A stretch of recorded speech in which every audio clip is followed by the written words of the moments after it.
Coronavírus. Pandemia. Coronavírus. Pandemia. Coronavírus. Pandemia. E coronavírus, pandemia. Coronavírus, pandemia. O coronavírus, pandemia. Meu povo, 2020 não foi fácil pra ninguém. Foi eita atrás de eita e o brasileiro não teve um só dia de paz. Ninguém aguenta mais live, mas a gente vai fazer uma última live antes do final do ano. Eu prometo que vai ser legal, vai ser sobre vacinas. E o Coronga já tá com a gente há tanto tempo que já tá parecendo até aquele parente sem noção que não entende a deixa pra ir embora. E a gente já tá fazendo simpatia, botando vassoura atrás da porta, mas ele não vai. Meu Deus. Mas a ciência não para e, embora pareça que só teve pesquisa de coronga, né, esse ano, a gente tá aqui para mostrar que teve muito mais que isso. Teve descoberta arqueológica, teve suspeita de vida em Marte, Em Vênus. Teve suspeita de vida em Vênus, teve fake news matando pessoas e até o mistério da biologia resolvido por uma inteligência artificial. Está no ar a retrospectiva científica de 2020. Foi em janeiro deste ano que tivemos... Nossa, parece que faz muito mais tempo, né? Foi em janeiro de 2020 que nós tivemos as primeiras notícias concretas sobre um novo coronavírus descoberto em Wuhan, na China. Se eu soubesse o que ia virar, eu teria antecipado meu casamento. Mas, assim, tudo bem, faz parte. Em 21 de janeiro, inclusive, a gente publicou um infográfico aqui no Nunca Vi um Cientista, onde a gente explicava o que era esse novo vírus que tinha surgido e qual era o potencial dele. Porém, os casos na época ainda estavam restritos somente à Ásia. Mas como desgraça pouca é bobagem, em janeiro também tivemos a descoberta de um novo vírus no Brasil, um arenavírus. Essa família de vírus causa febre hemorrágica, com sintomas muito parecidos com o da febre amarela, né? E a transmissão para humanos acontece pelo contato com a urina e fezes de roedores, como rato, camundongo e os hamster, todos selvagens, tá bom? O seu bichinho doméstico tá tranquilo.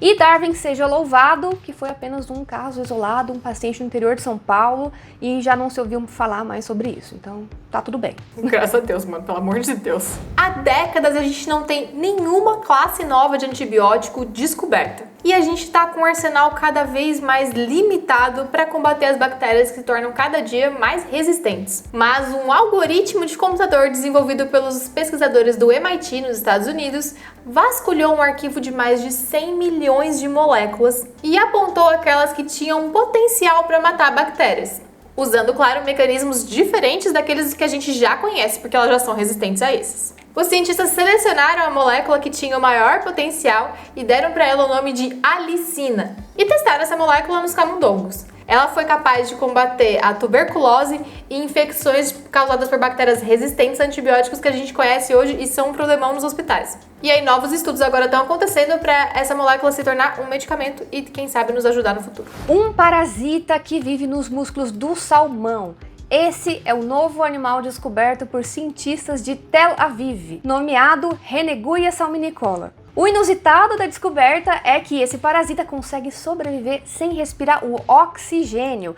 E analisando o material genético do bicho, eles viram que não tinham genes da mitocôndria, que é uma estrutura considerada como se fosse a usina das nossas células, que pega o oxigênio e transforma em energia pra gente. E não ter mitocôndria indica que esse animalzinho não está respirando oxigênio. E até essa descoberta, acreditava-se que todos os animais respiravam oxigênio. Mas o achado é uma evidência clara de que a evolução das espécies pode tomar direções bem inusitadas. Em um novo estudo, os cientistas mostraram evidências de que mesmo grandes ecossistemas podem entrar em colapsos em escalas de tempo relativamente curtas. Os autores analisaram 42 casos anteriores de mudança de regime, né? E esse é o termo usado para descrever uma mudança de um estado para o outro. Por exemplo, a morte da vegetação do Sahel, a desertificação de terras agrícolas do Níger e o branqueamento dos recifes de coral na Jamaica. Eles descobriram que biomas maiores e mais complexos eram inicialmente mais resistentes do que os sistemas pequenos e biologicamente mais simples. Porém, uma vez que esses ecossistemas grandes atingem um ponto de inflexão, eles entram em colapso relativamente mais rápido que os pequenos, porque as falhas se repetem em toda a sua estrutura modular, né? E como resultado disso, quanto maior o ecossistema, mais alta é a probabilidade dele acabar. O artigo sugere que, uma vez que o ponto sem retorno seja alcançado, a floresta amazônica pode mudar para uma mistura de árvores e grama do tipo savana em apenas 50 anos. A gente vai deixar aqui na descrição um artigo muito legal que saiu no UOL sobre como seria se a Amazônia deixasse de existir. Vale muito a pena conferir, vai por mim. E, mano, 50 anos é muito pouco, 50 anos tá ali. A NASA relatou a descoberta do Kepler 1649c, um exoplaneta que está mais próximo da Terra em tamanho e provavelmente em temperatura que qualquer outro mundo já encontrado em dados do telescópio espacial Kepler, que já foi inclusive aposentado em 2018. Lembrando que exoplanetas são planetas que não pertencem ao nosso sistema solar, que eles orbitam outra estrela que não o Sol. No caso desse exoplaneta, ele orbita essa outra estrela a uma distância suficiente para ser possível existir água líquida, como é o caso da nossa distância aqui em relação ao nosso Sol. O planeta foi originalmente considerado um falso positivo pelo algoritmo do telescópio Kepler, mas pela análise manual, os cientistas viram que ele era realmente um exoplaneta, e isso destaca a importância da intervenção e da inspeção humana de algoritmos para garantir que mesmo as técnicas automatizadas melhorem. E esse mundo distante, que está mais ou menos 300 anos-luz daqui, o que seriam aproximadamente 280 trilhões de quilômetros, nos dá uma esperança um pouquinho maior de que exista uma segunda Terra por aí esperando a gente descobrir. Nunca vamos conseguir conversar com eles? Nunca. Mas tudo bem, a gente vai saber que existe. Cientistas da Universidade de Colômbia, nos Estados Unidos, relataram que a camada de gelo da Groenlândia perdeu cerca de 600 bilhões de toneladas de água em 2019, o que aumentaria o nível do mar em cerca de 1,5 milímetro e contribuiria com cerca de 40% do aumento total do nível do mar no ano. Tem tanto gelo na Groenlândia que, se ele derreter todo, o nível do mar subiria 7 metros. O estudo afirma que as várias mudanças nas condições atmosféricas e as temperaturas mais altas, consequências das mudanças climáticas no planeta, foram a causa do derretimento. Os dados ainda sugerem que os cientistas podem estar subestimando o derretimento do gelo na Groenlândia, o que deve ser o dobro do estimado. Nós estamos destruindo em décadas o gelo que foi construído ao longo de milhares de anos. Uma hora a conta chega, gente. Com juros, vai chegar. E não vai dar pra passar no cartão de crédito essa não, gente. Pra pagar no mês que vem. Não vai dar pra parcelar. Não vai dar. O famoso quadro O Grito, do pintor norueguês expressionista Edvard Munch, é raramente exposto ao público desde 2016 por conta da deterioração dos pigmentos da obra. Para conseguir conservar o quadro por mais tempo, os cientistas passaram a investigar o que é que estava causando o problema. Uma análise química publicada em maio de 2020 mostrou que era a umidade e não a luminosidade, como eles pensavam, a principal causadora dos danos. Os cientistas analisaram flocos microscópicos do quadro e compararam com pedaços de outras pinturas que eles envelheceram artificialmente em laboratório. No Grito e nas pinturas que foram envelhecidas em atmosfera com pelo menos 95% de umidade, foi encontrada uma substância chamada sulfato de cádmio, que é um composto gerado pela quebra do sulfeto de cádmio. E o sulfeto de cádmio é o que dá a cor amarela aos pigmentos e é a cor que predomina no quadro. Esses achados eles podem ajudar a estabelecer melhores condições de conservação de quadros de pintores da mesma época do Munch, além de outros quadros do próprio artista que também contém pigmentos com sulfeto de cádmio. Olha só, a química não serve só para fazer droga. Química preservando a arte. Cientistas descobriram um monumento maia enorme escondido sob a vegetação de Tabasco, no México. O local foi chamado de Aguada Fênix e tem aproximadamente 3.000 anos e foi encontrado graças à tecnologia laser LIDAR, Light Detection and Ranging, que remove digitalmente a vegetação das paisagens para revelar o que está embaixo delas. Já é bem sabido que os maias construíram enormes cidades por todo o México, Guatemala e Belize, mas somente agora os pesquisadores estão começando a entender a extensão dessa civilização. Isso porque existem muitas limitações, como construções escondidas, sobre as paisagens e muito grandes para serem observadas do solo. A estrutura descoberta tem 1.400 metros de comprimento e tem de 10 a 15 metros de altura. E de acordo com as estimativas dos cientistas, foram necessários entre 3,2 a 4,3 milhões de metros cúbicos de argila e solo para essa construção. A datação indica que o Aguada Fênix começou a ser levantado por volta de 800 a 1000 a.C., ou seja, é mais velho que andar para frente. Piada de tio do pavê. As mitocôndrias que a gente já mencionou lá na descoberta do animal que vive sem oxigênio são organelas, que seriam como se fossem pequenos mini órgãos dentro da célula. Assim como você tem os seus órgãos, como o pulmão e o coração, as células também têm seus mini órgãos que também executam funções específicas. As mitocôndrias, elas são responsáveis pela produção de energia na célula e elas têm um DNA próprio só delas, que é separado do DNA principal da célula, que é aquele que te dá as suas características. Apesar de não ser o principal, mutações no DNA mitocondrial podem levar a várias doenças e síndromes genéticas, chamadas de mitocondriopatias. Até o momento, estudar essas doenças era um desafio, porque ainda não tinha sido possível editar o DNA mitocondrial. Sem editar o DNA, a gente não consegue, por exemplo, desligar algum pedaço específico e ver para que ele serve. Os cientistas descobriram uma enzima em uma bactéria, a Bucodéria cenocepacia, que consegue entrar na mitocôndria. E essa enzima consegue modificar as moléculas do DNA mitocondrial sem quebrar o DNA. Os cientistas então modificaram a enzima para ela trabalhar para eles e modificar de acordo com o que eles queriam. Essa nova técnica vai possibilitar o estudo e o desenvolvimento de novas terapias para as mitocondriopatias. E eu duvido você falar mitocondriopatia 3 vezes sem errar. Ai, eu não consigo não. O homem de Neandertal ou Homo neanderthalensis é um parente distante do homem moderno que viveu em regiões da Europa e Ásia e foi extinto há aproximadamente 40 mil anos. Mas em julho deste ano, os pesquisadores que estudam o DNA dos Neandertais identificaram 3 mutações em um gene envolvido na transmissão da informação da dor para a medula espinhal e também para o cérebro. Os genes são... Olha a moto. Eles passam... Os genes são partes do DNA e cada gene contém as receitas para produzir uma proteína que desempenha uma função específica no organismo. Uma mutação é uma mudança em uma parte dessa receita presente no gene, o que pode alterar como essa proteína funciona. Seria como se você trocasse farinha de trigo por farinha de amendoim, por exemplo. E além de identificar essas mutações no DNA do homem de Neandertal, os pesquisadores também procuraram por elas em 500 mil pessoas no Reino Unido.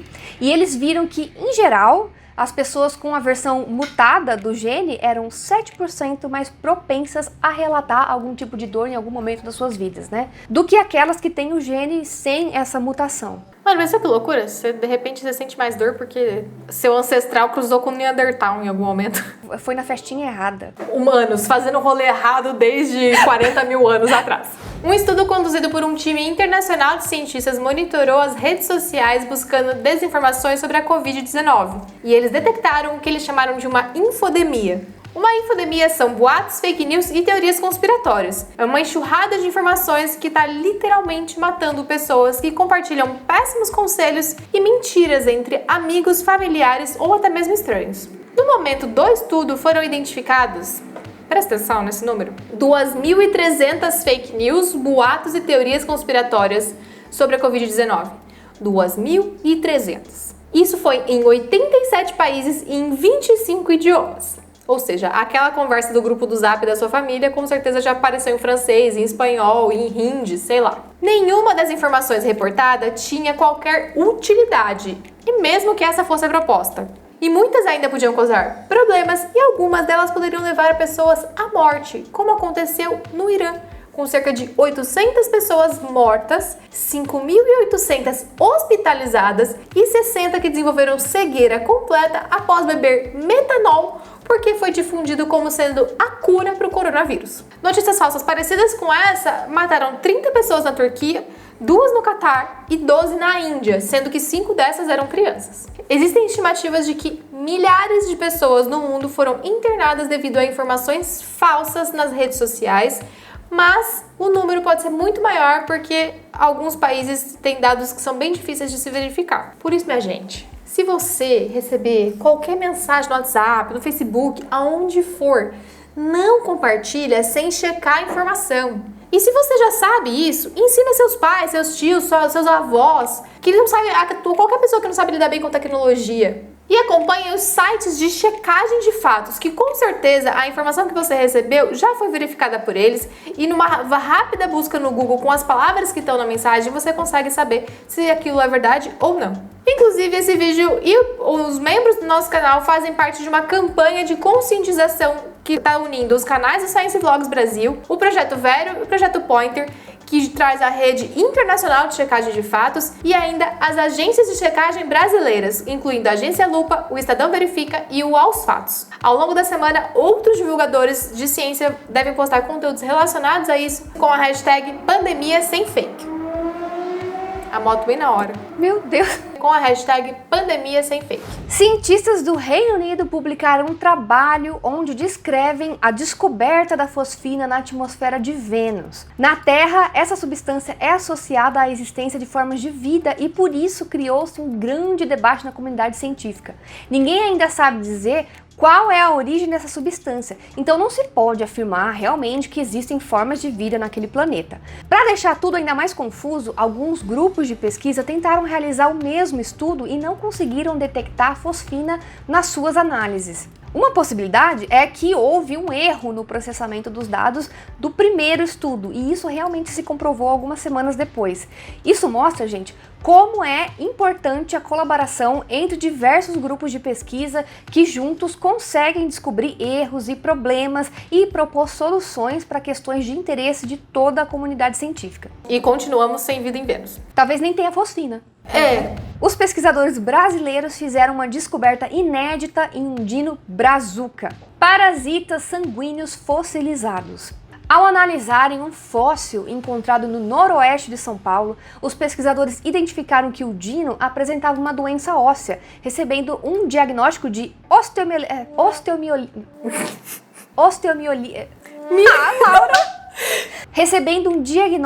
osteomielite aguda. Essa condição ocorre até mesmo em humanos e ainda não é totalmente compreendida. Só isso já seria um resultado super legal. Mas ao analisar mais fundo esse material fossilizado, outros pesquisadores brasileiros identificaram parasitas habitando o sangue do dinossauro. Ainda não está claro como esses micro-organismos chegaram ao sangue do dino, né? E nem que ação esses micro-organismos teriam. Mas este microfóssil é inédito para a ciência. Pela primeira vez foi identificado um parasita sanguíneo preservado dentro de fóssil. E uma das pesquisadoras principais é a nossa colega de Science Vlogs Brasil, a Aline Guilard, do canal Colecionadores de Ossos. Vale a pena conferir que o canal é muito legal. Pela primeira vez na história, o Prêmio Nobel de Química foi dividido por duas mulheres, a Jennifer Doudna e a Emmanuelle Charpentier. Elas dividiram o prêmio pela descoberta da técnica de edição genética CRISPR-Cas9, que inclusive foi muito citada nas nossas duas retrospectivas anteriores. E atualmente ela é a ferramenta de edição genética mais usada no mundo todo. Com o prêmio delas duas, agora são um total de 7 mulheres laureadas com o Prêmio Nobel de Química em mais de 100 anos, frente a 183 homens. Falta de capacidade das mulheres? Não, mas sim muita desigualdade e pau no c mesmo. Já o Nobel de Medicina e Fisiologia foi dado ao Harvard author Michael Houghton, eu acho, não tenho certeza, e o Charles Rice pela descoberta do vírus da hepatite C. A descoberta deles acabou revolucionando a inspeção do sangue para transfusão sanguínea e também permitiu criar um tratamento específico para essa hepatite, que até então era desconhecida. E o Nobel de Física foi dividido pelo Roger Penrose, Reinhard Genzel e Andrea Ghez por seus trabalhos para o entendimento e descoberta de buracos negros. A Andrea foi a quarta mulher a receber o prêmio de Física na história do Prêmio Nobel. Você lembra que quando a gente postou essa notícia lá no Facebook, teve um cara falando assim, ué, mas já não se sabia tudo da hepatite? Sim, amado. Alguém descobriu lá atrás e aí esse reconhecimento aconteceu agora, né? E aí se sabe tudo da hepatite porque eles descobriram o vírus da hepatite. Não é Oscar, não é nos artigos daquele ano. São coisas que mudaram a história da ciência. A Anvisa aprovou o primeiro antidepressivo inalável, indicado para casos de depressão de adultos em que os medicamentos e tratamentos tradicionais não funcionam mais. O princípio ativo desse medicamento é a escetamina, que tem relação com a cetamina ou ketamina, que é um medicamento usado para anestesias.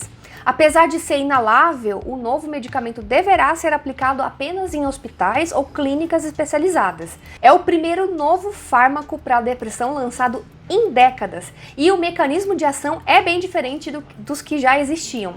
Os antidepressivos tradicionais, eles aumentam no cérebro moléculas que dão a sensação de prazer e bem-estar, enquanto a acetamina estimula áreas do cérebro ligadas a emoções. E de acordo com a Organização Mundial de Saúde, quase 300 milhões de pessoas sofrem de depressão, que é uma doença que limita a capacidade de uma vida cotidiana normal, mas que tem sua gravidade frequentemente subestimada ou confundida com uma depressão passageira. Um novo medicamento para tratar essa doença é uma grande notícia. Uma candidata à vacina contra o HIV chegou à fase 3 de estudos clínicos, no estudo chamado Mosaico, onde ela vai provar a sua eficácia. Essa candidata à vacina foi desenvolvida pela farmacêutica Janssen, que é vinculada à Johnson & Johnson e usa a mesma tecnologia da vacina contra a Covid-19 que eles também estão desenvolvendo. É o vetor de adenovírus. Eu expliquei o que é um vetor de adenovírus no vídeo de atualização das vacinas e eu vou deixar aqui na descrição. Nesse caso, são 2 vetores misturados, cada um carregando várias proteínas diferentes do HIV, totalizando 7 proteínas. A tentativa anterior de conseguir uma vacina contra o HIV acabou em 2009, quando se verificou na fase 3 de estudos que ela só evitava 30% das infecções, e isso é muito baixo para uma vacina ser aprovada. No começo de 2020, uma outra vacina candidata falhou também, mas ela ainda estava na fase 2. Então, a gente está tentando já há muito tempo, não é mesmo? Além do estudo Mosaico, tem um outro estudo chamado Imbocobo,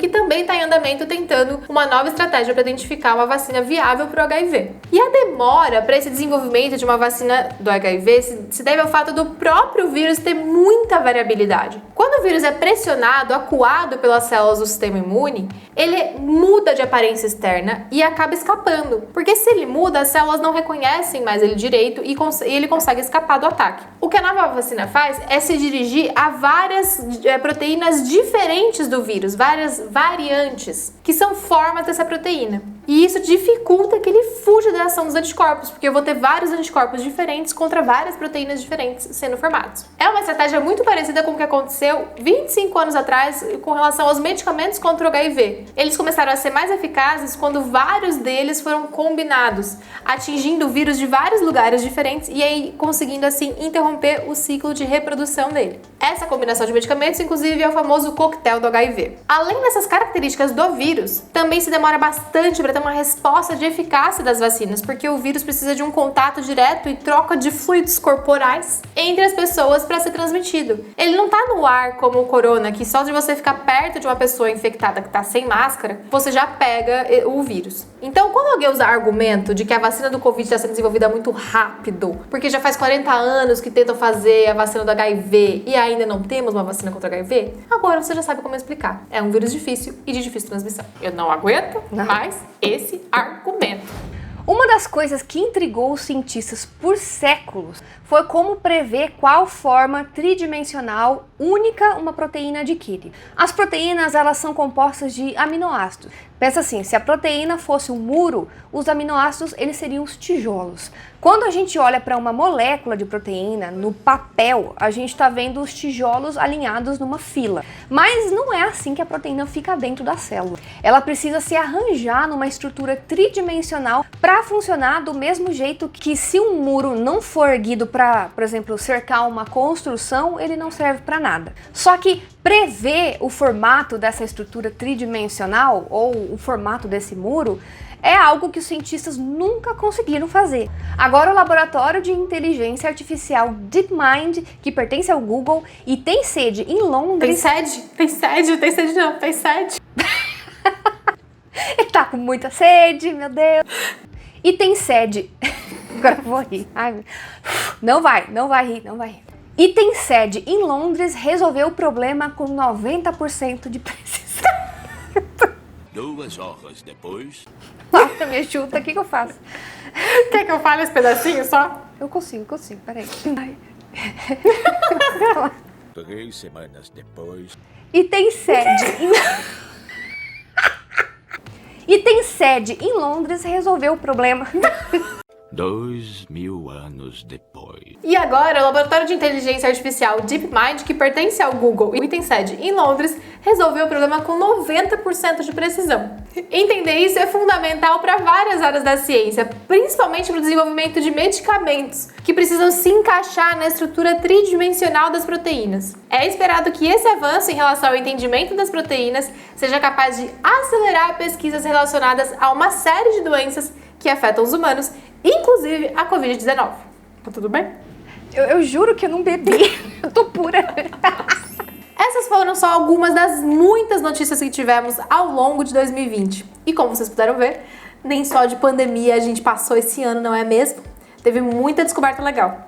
E como diria o Cazuza, a tua vida tá cheia de atos, os avanços correspondem aos fatos, ciência não para.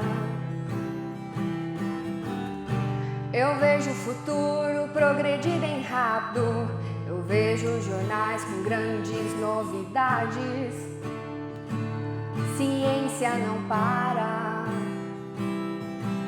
não para, não para.